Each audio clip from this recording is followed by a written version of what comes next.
Look up watchers in the Bible. Look them up. There's not a lot there on watchers per se, but I want you to think about familiar spirits and what they can do. Why are they called familiar spirits? Number one, I think is because I think what Saul and the witch of Endor conjured up was a familiar spirit. Why do I say that? Number one, it was a god that came up from the heart of the earth. Number two, God had already told Saul that he was never going to speak to him again through dreams or through prophets or through the word of the Lord. When God told Saul that he was never going to speak through the prophets again to him, he meant it.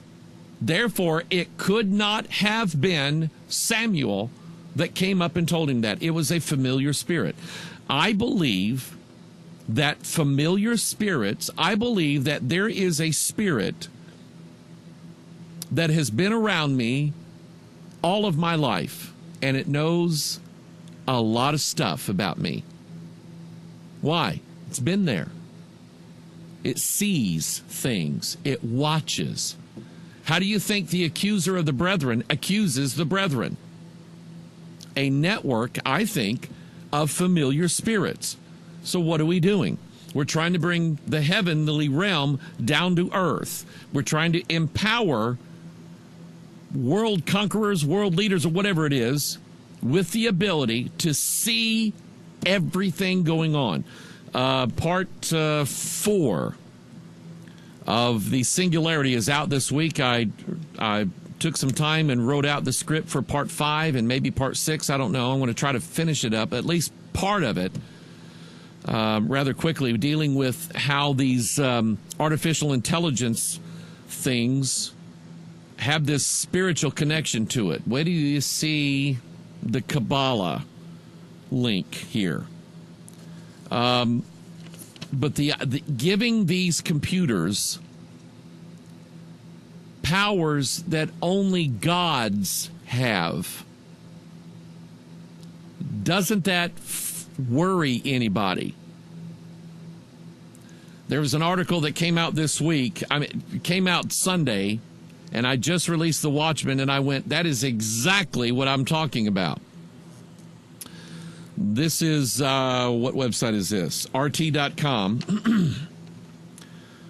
Elon Musk warns against artificial intelligence. Elon Musk, the chief executive of Tesla, you know who that is? It's the guy that had familiar spirits teaching him how to do stuff with electricity. So he was. The chief executive of Tesla, it's a company, has warned of the danger of artificial intelligence, saying that it is the biggest existential threat facing humanity. What does he mean by that? Existential. Man's existence. Teaching computers to be smart and smarter as humans threatens our existence.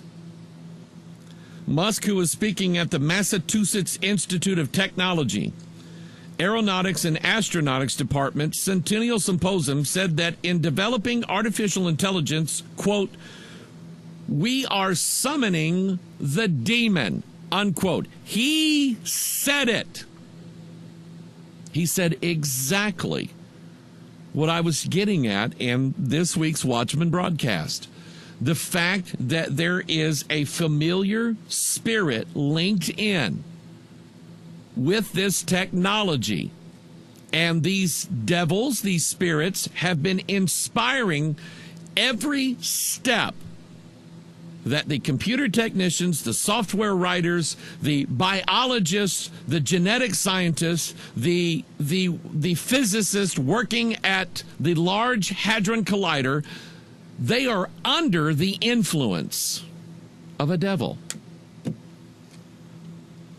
He said fiction, for example, in films like The Terminator and The Matrix, has for many years demonized the perils of AI, artificial intelligence, where technology starts to dominate and manipulate the human minds that created it. He says, quote, in all these stories where there's a guy with a pentagram and the holy water, it's like, yeah, he's sure he can control the demon.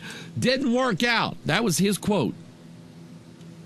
Musk was asked if AI was anywhere close to being a reality, and he replied that he thought we were already at the stage where there should be some regulatory oversight. What he means by that is we should already be sitting down in government circles writing regulatory laws that would prevent man from creating an artificial intelligent system that could end up being the overlord of mankind. That's what he's saying.